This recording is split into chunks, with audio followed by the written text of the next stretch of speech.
Okay, Bismillah. Wassalatu wassalamu ala Rasulillah. Rabbi shrah li sadri wa yassir li amri wahlul uqdatan min lisani yafqahu qawli. Assalamu alaikum wa rahmatullahi wa barakatuh, everybody. Wa alaikum salam wa rahmatullahi wa barakatuh. Okay, so today, inshallah, we'll be going through verse number 2, ayah number 2 of Surah Al-Mulk. We did ayah number 1 yesterday. We touched on, for example, things to do with the letter lam yesterday. We also looked at a special case of the ikhfa haqiqi, a special case of ikhfa, which you'll see why it's special. I'll explain why it's special later when we do a standard ikhfa. When a standard ikhfa comes up, and I think it may come up tomorrow, then inshallah we'll be going over that and you'll see what made that case special and why was it different. But inshallah, what I'm trying to do is I'm trying to keep up and just teach you things as they come. Some things I will not be able to give you straight away because in 30 minutes, there's only so much I can do. So I will do certain rules, go into a bit of detail with them. And other rules, sometimes I may say, just be able to say it for now, or try your best just to imitate. I might just give you just a very little guidance. And then on another day, we'll go into that rule in detail, inshallah. Okay, so let's bring up the ayah.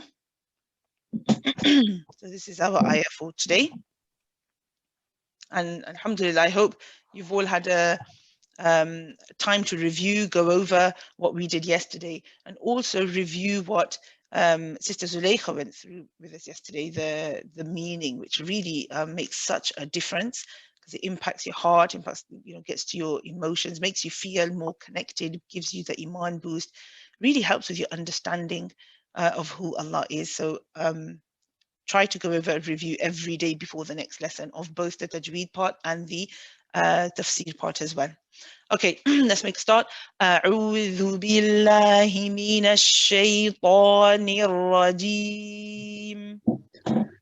أعوذ بالله من الشيطان الرجيم.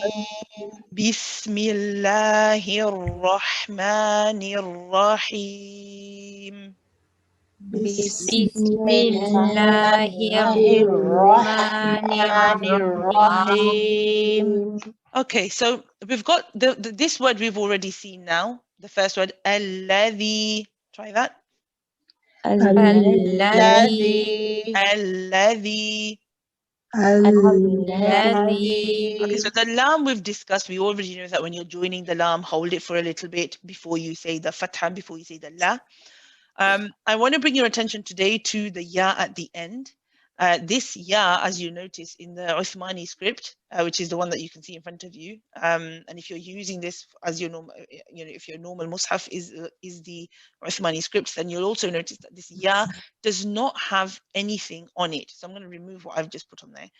It doesn't have any symbol on it. It doesn't have a fatha. It doesn't have a it doesn't have a fatha, it doesn't have a kasra, it doesn't have a dhamma, it doesn't have a sukoon, it doesn't have a shadda, it has nothing.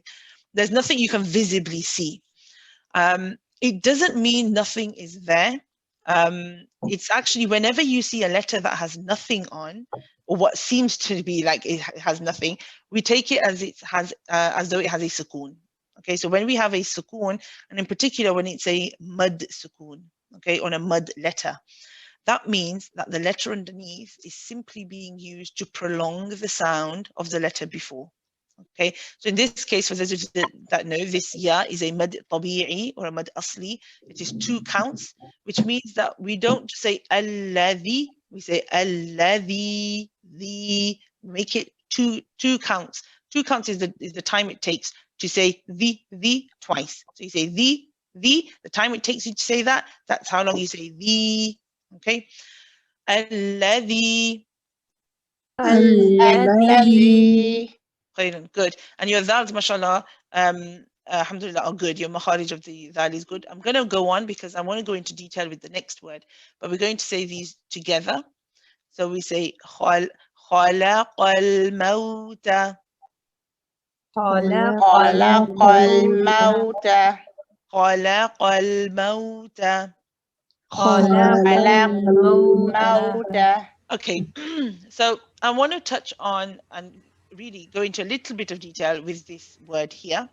We have a heavy ha followed by a light lam, and lam, alhamdulillah, we're familiar with. And lam, of course, here has a fatha, so we don't need to think about, oh, how long, am I joining it? There's no joining involved.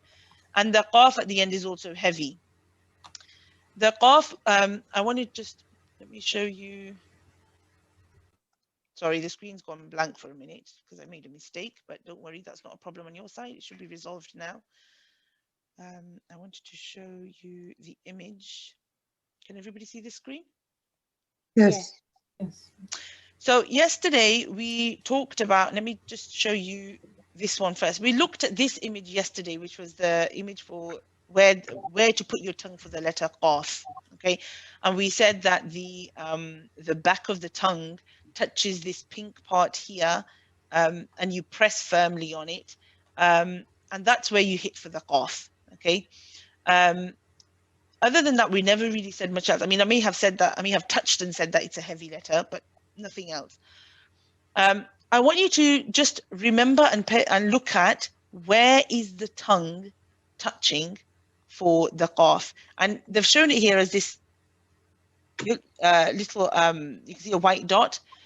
You're putting pressure at the back. So you know where you see your uvula at the back, you see your dangly bit at the back of your mouth. It's before that, it's in front of that. So you go and touch, and you touch it with firmness, okay? Strongly, you close, there's no gap, okay? If you leave a gap, you'll end up pronouncing it with air. You'll end up pronouncing it as like a ka, like that sort of sound, which you don't want, okay?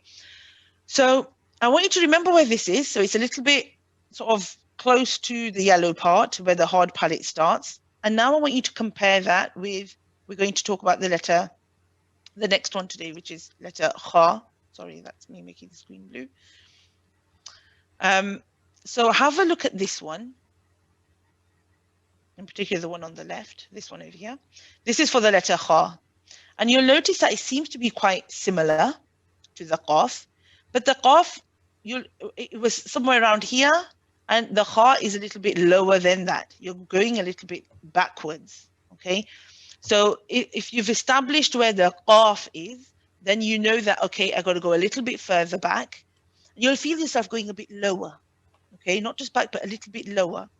It's also, sometimes they describe it as a region where you gargle. You know, when you put water in your mouth, maybe salty water, you're not feeling too good, eat salty water, and you're going, oh, you're making that kind of sound. It's that region that you're thinking about, okay?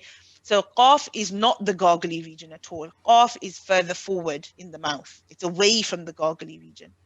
The kha is where the gargly region begins, okay? So where you gargle, that's where you're thinking about the kha.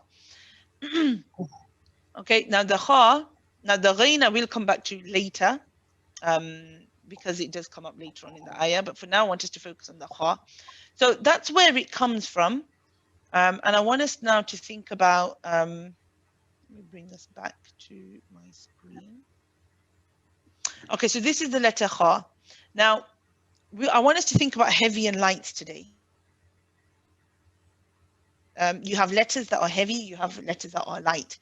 Generally, most of the letters are light letters. So what we said about reciting them with a fatha and how you move your mouth, that applies for a lot of the letters. Today, I'm going to give you the phrase that we use to remember the heavy letters. There's only 7 heavy letters in the whole of the alphabet. So according to Ayman Suwaid, there's 29 letters of the alphabet. There are quite a few differences of opinion. Some say 28, some go as far as even 31. Ayman Suwaid says 29. Out of those 29, there's only 7 which are considered heavy. So if you don't know this already, you may want to make a note of it. We remember the phrase as khussa daghtin qil. Okay, in other words, it's letter kha, sad, dad, ghain, ta, qaf, and dha. These are the only these are the only ones that you don't do the same movement that we said. We don't say, for example, let me just stop the screen share a minute. So we don't say for this, for example, when we say ba, da. When we say the heavy letters, we won't say ha, or we won't say ra. Okay, our everything sort of changes. I mentioned yesterday how the jaw drops on the inside, but I want to today show you what's going on the inside, because it makes a big difference. it makes a significant difference, because what's going on, what you do with your lips makes an impact, but what really makes the difference is what you're doing on the inside. So let me just get the right page number, 156. Okay. So can you see the new images, everybody? Yes. Yes. Okay. Okay. So we have two images here. On the right, this is for on the left, we have a light letter, and this is showing letter kaf. And on the right side, we have an example of a heavy letter. And the example they're using here is qaf. And we know it's qaf because look, we can tell, because look, they've got the makhraj right, the articulation is right. We've got the back of the tongue being raised towards the soft palate. So we know it's qaf. I want you first to look at the one on the left, which is kaf, because kaf is a light letter. It's not part of that phrase. That phrase I just gave you, the kaf is not in there, which means it's not heavy. The kaf is pronounced light. Now, these arrows are showing you, so these white arrows that you can see here are showing you the direction that the sound is traveling in. When we say ka, ki, ku, when we say these, the direction of the sound, or the direction of our voice, is coming straight out.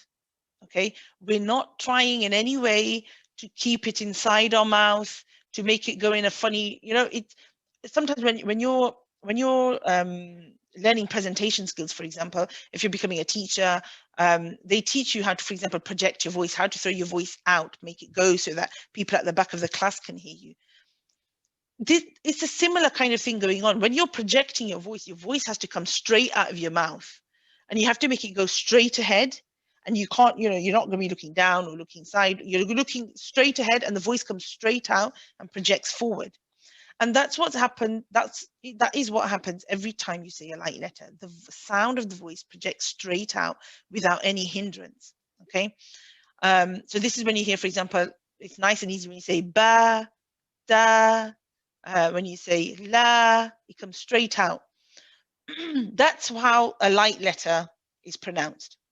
So all the letters that are not bil. When we have a heavy letter, any heavy letter, so although we're using the example of qaf here, this is applied, the same theory, same principle is applied to all of these heavy letters. This time, the arrows are, and you can see very clearly, they're taking on a different direction. You got the lips here, but the arrows are not coming this way at all, okay? They're in fact going upwards towards the roof of the mouth. Okay, now the way that you can, I know sometimes when if this is a first for you, you're thinking, how do I do this, and how do I know if I'm doing this? What you need to do is, if you sit, now I'm going to stop share again. So if you're sitting with your face just straight forward, so I don't want no tilting. Okay, so you don't tilt your head in any way, keep it straight. And in front of you, you most likely have a wall. And that wall is meeting with the ceiling. Okay, so mine is like up there, right in front of me. What you have to try to do essentially is keep your face where it is, facing directly forward, and imagine that you're trying to speak, or your voice is trying to go to the corner where your wall meets your ceiling at the top. Okay, so instead of saying ka, ka is coming straight out. This is incorrect. Okay, you don't want to be saying ka. Ka actually sounds light. Okay, and you can probably hear the difference now. Ka is ending with the ah sound, which is what you don't want. If you try to send your voice forward with keeping your mouth, keeping your face straight, ka, ka, you'll notice that the sound, the ending sound, is very different to the ka, which was incorrect, ka, which is correct. Ka. Notice my lips are not rounded at all. Okay, so you're not saying ko. If you say ko, the sound, ending sound is changed to almost like a o sound. You don't want that either. Ka, ka, ka. My jaw is dropping, not a lot. We don't want to exaggerate that movement. Just a quick reminder that those of you that are watching the recording, you'll be seeing a black screen at the moment. Don't worry, it's not a problem. It's just something I've done on my side to enlarge my image. So please just hang on, and when I share the screen again, you'll be able to See the presentation again, inshallah. But the jaw goes down slightly, not too much, okay? But your lips, you're not doing anything with your lips, essentially. You're not using them, they're just being left alone. And my sound of my voice is trying to go up towards diagonally towards the roof of the mouth. The other way you could imagine it is that you are trying to make the sound go, you're directing it behind the incisors, okay? So behind the upper teeth, you're trying to make it go behind there upwards, okay? That's another way you could look at it if that works better. But that's what we mean by direction of sound, and that's what we say to these heavy letters. They're called isti'ala letters, and isti'ala letters, they are called isti'ala because isti'ala means elevation, and it's the elevation of the sound. The sound is elevated towards the roof of the mouth. The other thing that sometimes helps is to actually say a heavy letter. Okay, so Dr. Ayman says it's the elevation of the sound. You may have heard some teachers saying that it's the elevation of the back of the tongue. Okay, the back of the tongue, the reason we say back of the tongue is because when you raise the back of the tongue, it helps you to keep the sound of the voice at the top rather than it coming straight out. It helps with the direction of the sound. How do we see that? How do we make sure that the sound of our voice, how do we make sure that how do we tell that the back of the tongue is going up? Sometimes when you go to the dentist, you're sitting back and you're saying, "ah." When you're sitting back and saying, "ah," the back of your tongue is sliding back. The front of the tongue, you'll notice that the whole of the tongue sort of slides a bit back, and you kind of lift it a bit at the back. So you're going, instead of saying "ah," you're saying "ah," right? And the way that the back of the tongue sort of moves, that's kind of the feeling that you want to get, but you want it to go upwards in the mouth, okay? So you want it to go up. Or also sometimes people describe it as, in if you can copy the American accent, because in English we say awesome, but as in America they say awesome, right? They say ah. They lift the back of the tongue, and they actually make we could say they make the letter A heavy, right? So they're not saying they say awesome. That's awesome, right? So again, when you say that, you'll feel something going on at the back of the tongue, and that's a good thing. You should be feeling, and that's the tongue being raised. Okay, and sometimes if you find it again hard to tell, do both. Do the light followed by the heavy, light followed by the heavy. Say ah, the light one, then say ah. Ah, ah, ah, ah, ah, ah, ah, ah. If you say that, as you keep alternating, you'll start to feel that with one of them, something's going on at the back. Okay, and that means that's you feeling the back of the tongue being lifted. The back of the tongue doesn't touch anything, so you won't. So that's why it's harder sometimes to tell, because it's not actually touching anything. But that's essentially what you want to do. You want it to lift up but not touch anything. Okay, coming back to our ayah. So here we're switching from kha, la, we have to go back to our light, and then qa. خلق الموت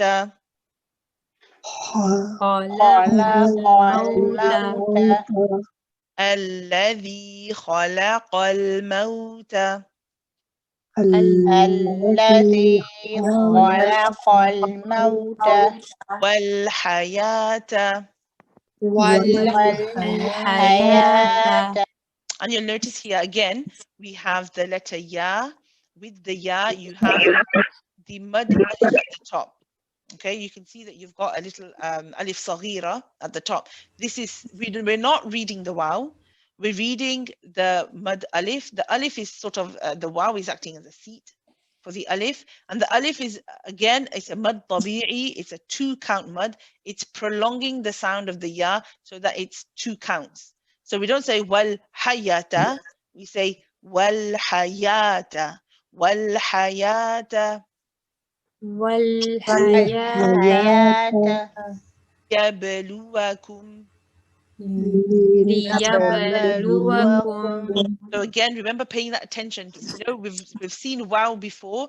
We know it comes from the lips. You want to say lu, round your lips, say the dhamma for the lu, and then wa. So what you're doing is, again, the screen is going to go black for those of you that are watching the recording, but you're saying lu, wa, lu, wa, wa, wa. You have to feel the pressure on the lips. Okay, so you're using it. Finish the lu first. Don't say lo.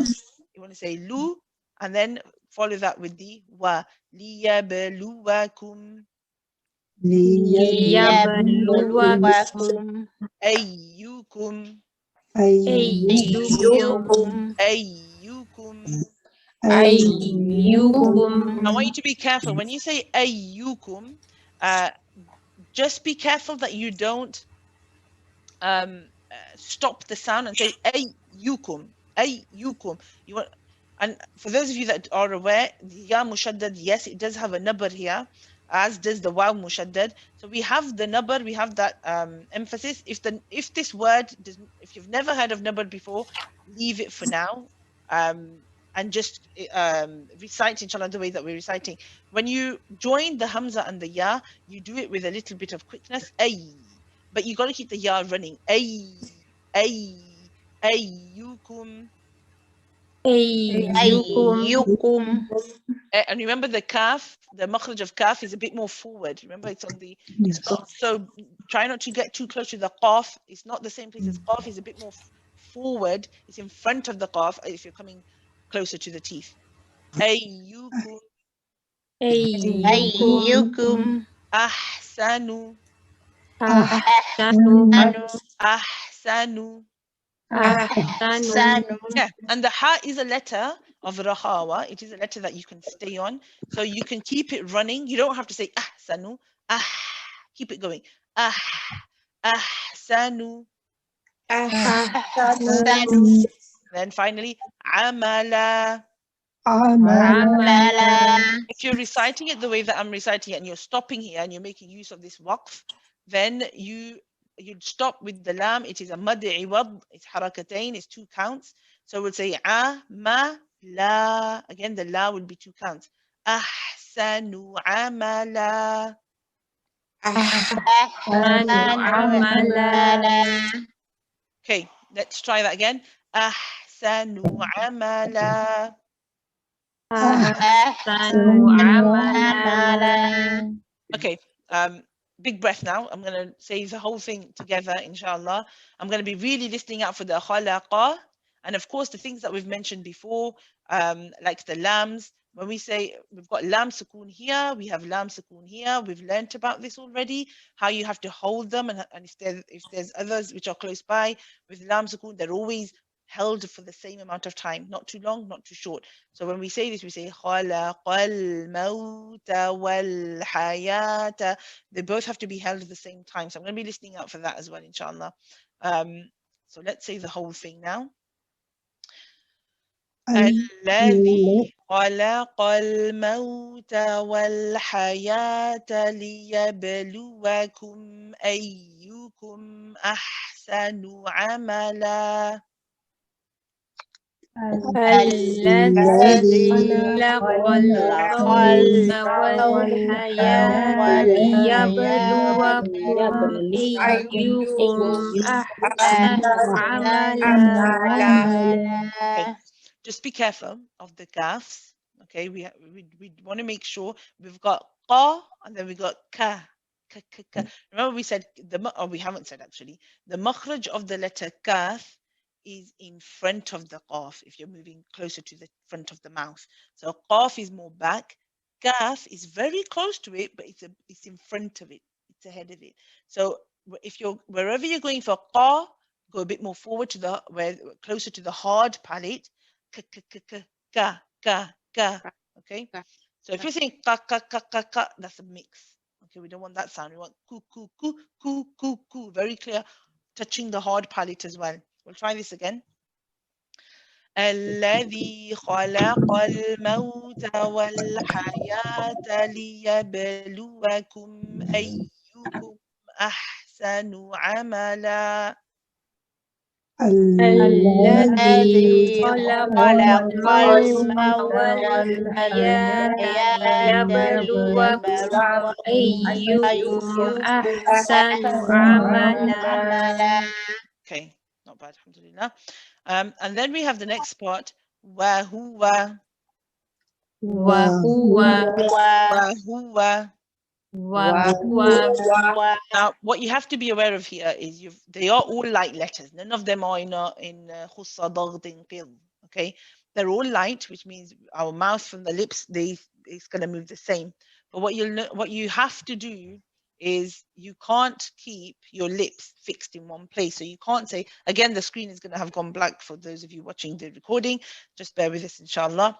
So this time what you're doing is you're saying, now wa, we know is a letter of the lips. So you have to round the lips, but then you have to go into that fatha position. Wa, okay, wa.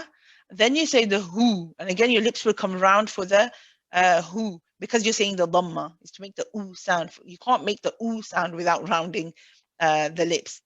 So you'll notice that your lips are going to be moving a lot for this part. You're saying wa, then you're saying hu, and then for the wa again, you're going to start off with the lips round, feel the pressure on them. Wa, wa, hu, wa. Try that. وهو Wa, hu, wa. وهو Good. So you'll notice that you're being steady in your pace as well. You're not rushing anything. How much time you spend on the wa is the same amount of time you spend on the hu is the same amount of time that you spend on the wa. Okay. And then the wow is joint. Now again, we're going to see here we've got a lam sukoon, we've got another lam sukoon, which we already know about. We know that we're not going to stay on them too long or too short. If you do stay on a lam sukoon too short, it does pose a problem, because what will happen is you'll end up bouncing the letter. You'll end up saying wahu wala, which is not right, right? You want wahu wal, you just hold it. I shouldn't hear the sound of your tongue letting go. Okay, I shouldn't hear wahu wala. But you see, that will happen if you're rushing it and you're not spending the time on it. Okay, so you want to keep that, you want to hold the makhraj, keep the lam in place, and keep it there, and then that's it. Stop the sound of your voice, move on to the next letter. I'm going to do all of this together. Let me just get rid of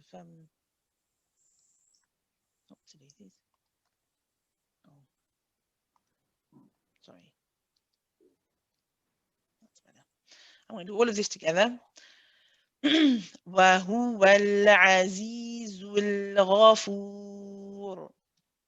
وهو العزيز الغفور.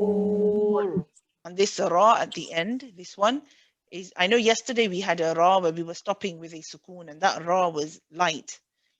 This one here, when we stop on it and we put sukoon, this one is heavy. And again, I'll cover this inshallah another time in a bit more detail, when the ra is heavy and when it's light. For now, just make a note when in your mushaf, maybe a little H or a little L, or on a separate sheet of paper. Just keep a note of when I'm saying it's heavy, when it's light. So here we don't say al-ghafur. See, that ra is light. You want to say al-ghafur. It's heavier this time. I'll try this one again. وَهُوَ الْعَزِيزُ الْغَفُورُ.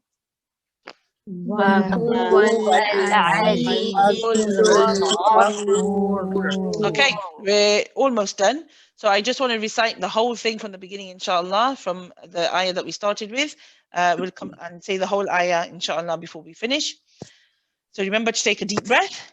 For those of you that need it, I'm one of the ones that do need it.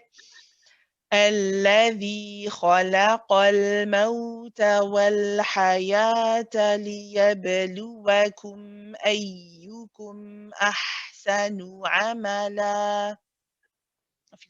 الذي خلق الموت والحياة ليبلوكم أيكم أحسن عملا. وهو العزيز الغفور.